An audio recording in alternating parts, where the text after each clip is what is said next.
That is right. We're returning to the subject of the UniFi travel router, the UTR. 6 months, technically 7. I've had this on my person every day, whether it was travelling to the other side of the world in planes or travelling around the UK, cars, in train journeys, making my way through London on the tube, and in some cases when I've been knocking around on boats. Bottom line, this has been with me a long time, alongside a couple of other routers that I'm going to refer to later on in the video. Now, as mentioned, I've already done a big review on this. This is not about me dissecting small details, let's face it, and big details like the lack of Wi-Fi 6 or 7, the fact that the device doesn't have a SIM card slot or a battery. This has always been a case of this being a very affordable option from UniFi in their first travel router. If you want to hear those kind of criticisms and that kind of feedback, watch my review and others. This is about 6 months of utilising this, and I'm going to give you the 5 good, consistent things about it that I enjoyed, but I'm also going to give you the 5 things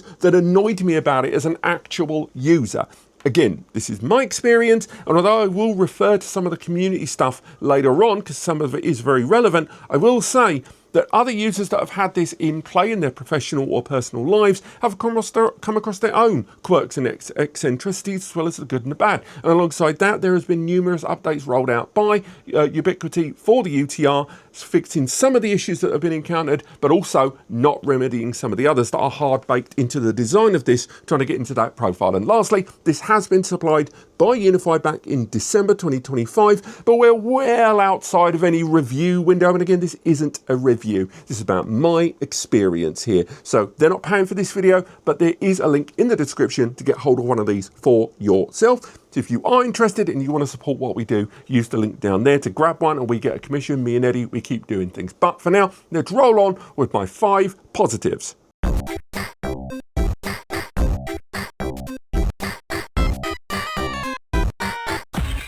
One of the running themes you're going to see throughout the course of this video is issues that I had with this during my initial first impressions and review are the ones that have been addressed for the most part. And one of my earliest complaints about this was the complete lack of any kind of sub-Wi-Fi connection, the ability to create perhaps a guest portal, the ability to create a secondary access point, and therefore allow me to have managed traffic depending on priority, be they family members or work and personal life. And I'm pleased to say that in updates, and we'll flick over to the phone on screen right now, you do have that option to create secondary networks. So for example, in the network tab there, as you can see there on screen, not only have I got a default portal there at 192.168.2 there at the top, which I can then manage, but they have added the ability to create a secondary portal there. That has been really, really useful for me when I've had some devices like utilizing phones for entertainment, when I've been on flights or on trains, where I've still had to utilize a priority first network for uploading videos to YouTube and stuff like that. But alongside that, the ability to assign the LAN port, because remember there is the WAN port and the LAN port there, and assigning that to the secondary or primary network has also been really, really useful in situations where I've had to manage a work-life balance on the go there. That was added, I think, in around about May. At least the ability to add it to the RJ45 port was in May, but I think February or March is when they introduced upon demand the ability to have that other network there. So if you have heard that in original reviews, don't worry, that is something that has been remedied.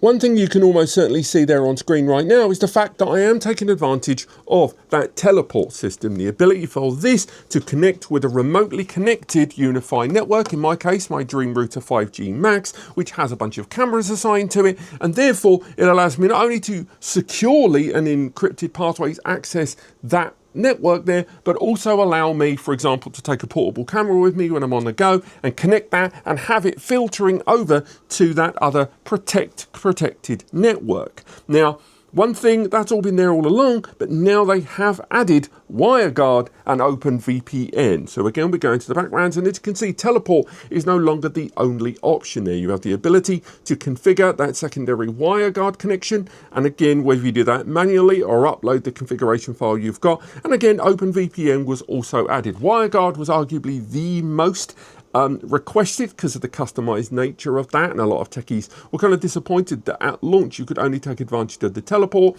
But again, I can vouch that the teleport system, but we will come back to that later on, did its job, but at the very least you're no longer locked in behind UniFi's own remote portal access point.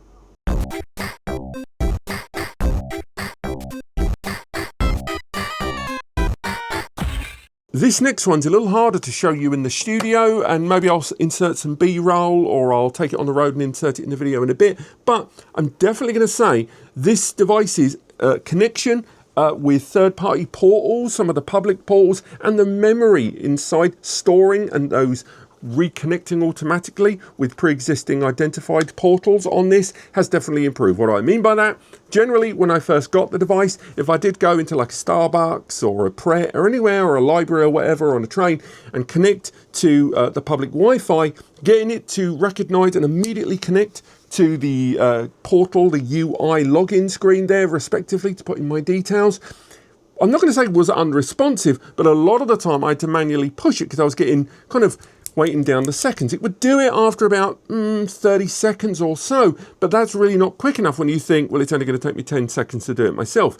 It's a lot more responsive about jumping on those and presenting the login portal screen once you log into the UTRs or SSID that you've created there. And again, it's memory and storing them to auto connect to them. So for example, when I would arrive here at the studio, I would get here after taking it on the road with me when it was connected to perhaps the Pret coffee shop round the corner. Shout out to Pret in Worthing, and I would get here and it would already hook over to my existing network here, which is what it's doing right now, and therefore patch in to another remotely teleport connected service there. It does that a great deal more consistently there in the background for me, and also without my intervention as much as it did when it first launched.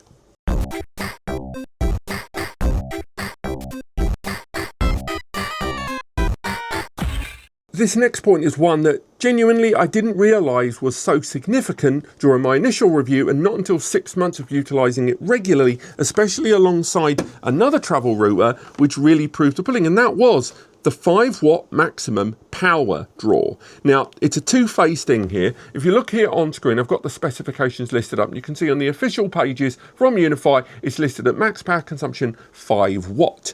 Why is that important? Well, if I've got it hooked up to a battery pack like this, it's not a problem really, but the number of USB power outlets, in particular those on airplanes where the power delivery is spectacularly limited, and not alongside the obvious need for a consistent power delivery, the minute I have a travel router device, again like this one, I think it's the BE58, this device here, what's it called, the BE58 Go.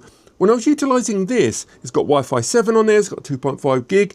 Occasionally, it would dip out of 5 watts, and then it would be forced reboot on the connected airplane seat there. It was happening on Southern Rail a few times as well. If you're using the Thameslink one, it wasn't so much of a problem. But the point I'm making is, because of that 5 watt cap, and obviously we got to factor in its Wi-Fi 5, it's 1 gig, it's small scale, but having that cap actually proved useful when, out of my control, this travel router would cross the line at 5 watt on certain USBs and fall over and force a reboot, whereas this one didn't. I didn't realise I needed that actual hard cap in place. Now, there are reports online of people talking about how they would run this from battery packs where the power delivery wasn't consistent, or they would be using a power adapter that was connected to multiple things, and therefore the lack of consistency would result in the device rebooting.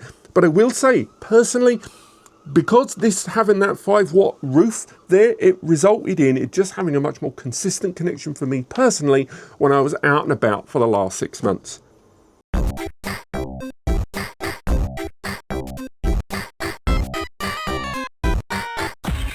In my original first impressions and review on this device, I criticised this front mounted screen in a few ways that I'll touch on in a moment, but I'll say right now, 6 months on, I actually roll back some of my feelings on those. Now, my original criticism of that front mounted screen was as follows. Number one, it's not touchscreen at all. There's nothing you can do, and you couldn't manage it, so you had to rely on utilising the mobile application to manage it.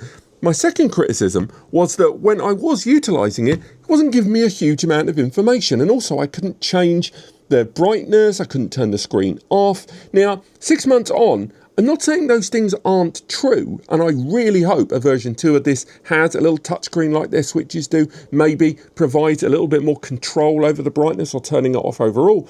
But 6 months on, they aren't important to me. So for example, this gives me all the information I need. It's telling me the strength of the SSID that I'm repeating. It's telling me the number of clients connected.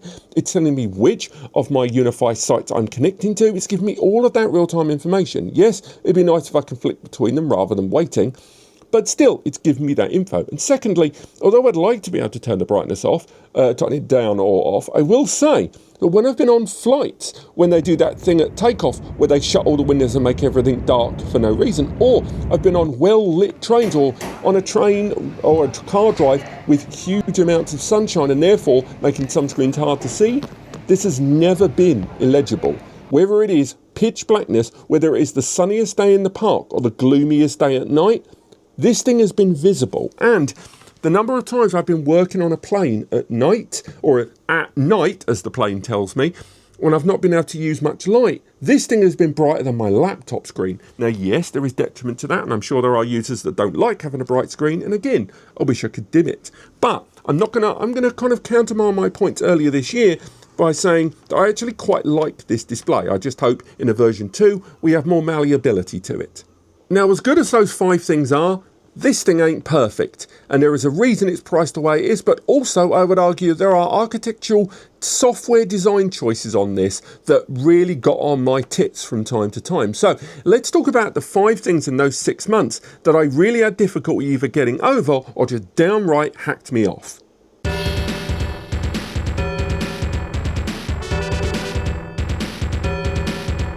I find this baffling.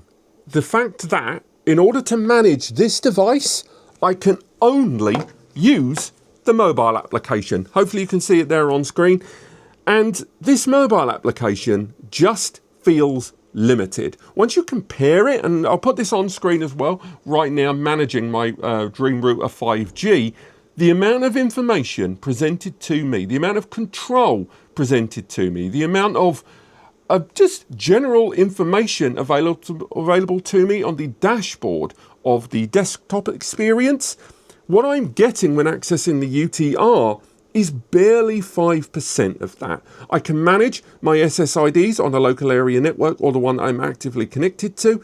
I can manage the different network ports that I've created on this in terms of LAN and of course in terms of those Wi-Fi SSIDs. I can even manage the different connections there via teleport and those other VPN services. But really, the range of options afforded to me on this mobile app are so painfully limited, and it wouldn't bother me so much if I could still tap in via the web browser on my laptop or a PC, log into the IP 192.168, etc. and get into a GUI with more information. But no, the only gig in town to manage this device is that mobile application there. And there are just times where it just isn't providing me anywhere near the level of control that I expect from a Ubiquiti product specializing in network management. And hopefully down the road, they will be able to integrate some level of control into the site manager for allowing me to manage this. It's weird to me that I can manage a completely separate UniFi site via that teleport service there and then access things that way and even send traffic that way. But the fact that I can't reverse that and manage and control the settings of this device is baffling to me, and the best excuse I can come up with off the top of my head is simply that this device is designed to be incredibly efficient and therefore they have locked down a lot of what you can do on it to maintain that power efficiency. That is genuinely the only reason I can think of that they've locked me behind mobile control only in this fashion.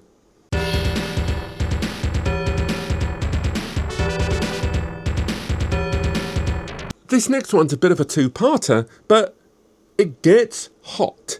It just does. Hopefully you can see on screen. When I had the device set up with a wired WAN connection in there, but crucially no clients in place, the device, after relatively no time at all, hopefully you can see it, was already hitting 44 to 45 degrees. And that's what the thermal imaging camera there from Hikvision running in the background. Now, that in itself isn't boiling if you try and cook food on that. you, sir, are going to die. But I will say that to reach those temperatures when it's doing nothing really surprised me. I know it's fanless, but still. But when I had just 2 clients connected to it in idle, I wasn't actively doing anything aggressive. I wasn't absolutely slamming upload, download in any meaningful way. This is just general browsing and email pinging. It got to about 55 to 56 degrees with just 2 clients there. Now, again, these are not out of this world temperatures, but when I had this in eastern parts of the world during the spring, summer, so we're talking about when I was in Shenzhen, China, or when I was in Taiwan for Computex, when I was there, these are very warm places. And at that point, having a device getting that warm in my pocket, in my bag, with the ambient temperature being what it was, I wasn't a big fan of, because once you hit those temperatures, I don't think it's going to be detrimental to the device in general, but once a CPU exceeds, your 70s or 80s without active cooling, it can reboot the device, which can be a real nightmare when you're on the other side of the world, either connecting to your surveillance network with a pre-existing camera you brought with you, or if you're downloading big 4K videos for YouTube. So again, the temps in of themselves were not distressing, but they weren't great for the light level use I was having in front of me.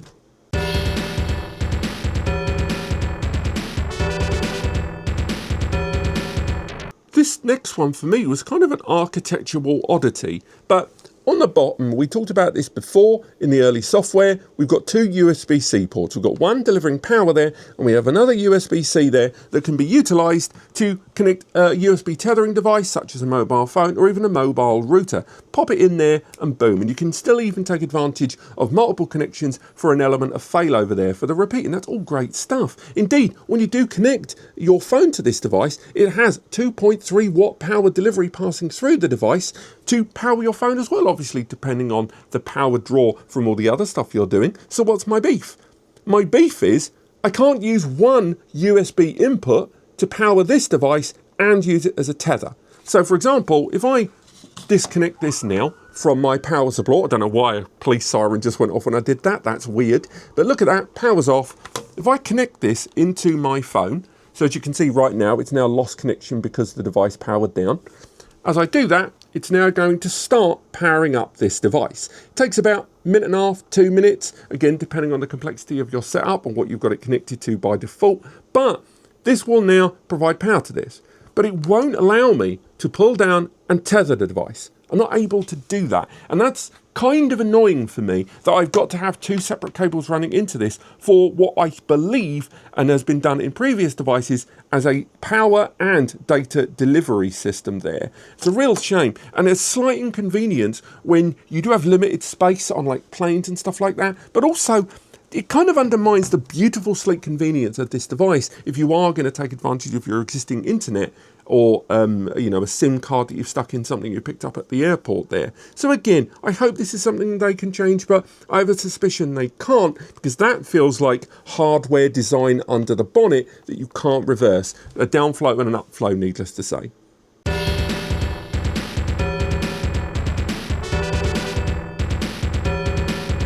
This next one might seem like a point I could have just added to my complaint about only having the mobile app to use on this travel router, but it annoys me so much and so regularly it needed its own standalone point. And that is the client management on this device is so 2001. Now, what do I mean by that? Well, hopefully you can see it here on screen. This is me. I've got one device connected to this right now. And if I go into my client management area, there it is. It's only got the MAC address showing, but I can go in, find it out. I can give it an alias. I can add a note about these different devices if I choose to. And that's it. I can see the upload, download, the speeds it's accruing. I can see the channel it's on. Sure, I can even block the device. But that really is the extent to what I can do to a client. On a UniFi device in 2026, that is bordering on abusive. To put it into comparison, when we put here on screen, this is me accessing the UniFi Dream Router. And again, I appreciate that this is a much more powerful product. It's also designed without the mobile constraints, without the efficiency constraints that have probably been put in place for such an affordable device. But even then, looking at travel routes that I've used in the past, if I go ahead and look at, say, this TerraMaster NAS, open up observability, I can get real-time information about this device quite extensively. From there, I can find out statistical information about traffic and activity going through it. I can assign different things, assign it to a group there, fix its IP address, do ping testing on it, and of course, I can block or remove the device if I choose to. 95% of these things are just not visible on this mobile app. And if I've got multiple devices, for example, I'm using my MacBook, I've got my mobile on the go, and maybe I've got a partner with me who is browsing and watching the internet on the plane and just looking at movies and stuff, I'm going to want to assign quality of service, priority of service. I'm going to want to be able to purposely kick a device off rather than have to go into the bottom of my bag and getting it off standby and turning it off. The level of control on this is just too limited for my individual clients. For a device that is designed around convenience, it's sodding inconvenient.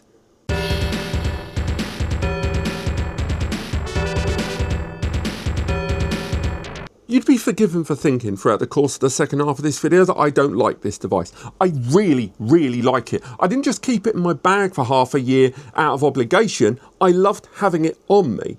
But it has to be said that my experience does not count for everyone. And although when I have utilised it in my deployment, it has been stable, in the 2 times that I've had to do remote deployments for others and then utilised it for temporary setups, like one that I referred to in that open desk environment for an install that I was working on in the other video, it has to be said that my experience has not been universal for everyone. And if we flick over to the screen, there is mixed messaging from a lot of users about stability over time. One of the most consistent issues has been utilising teleport compared with some of those third-party services, again, OpenVPN and WireGuard. And if you've had the device running for days at a time, when there has been a drop-off, clearly there has been a design philosophy around the UTR that it has not been made to have these kind of connections for days and days at a time, which kind of makes sense on a travel router. You shouldn't really expect that. But still, there are some users talking about how they've gone for relatively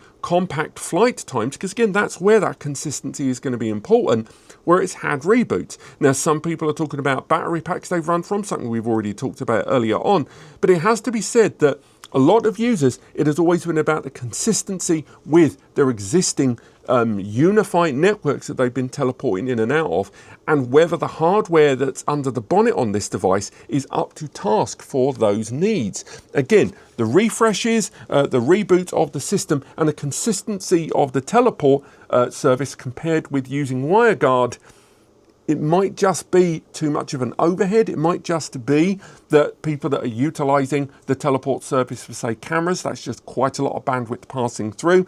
But I do think 6 months on for more heavy, sustained teleport utilisation, there's enough here to argue that it's still not quite up to that task, and optimisation is still required for those heavier workloads. Again, that is not my own experience. I've not experienced that, but it would be remiss of me to not highlight that in this video.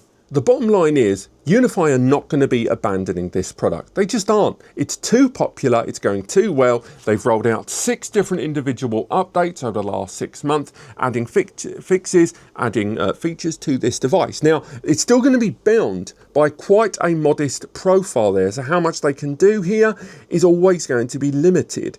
But there is absolutely no doubt in my mind that they're not going to expand this portfolio. They're not going to add future travel router releases down the line. If you're not in a mad rush, I wouldn't buy this yet, because there's definitely going to be bigger, better, and arguably more expensive versions of this down the road.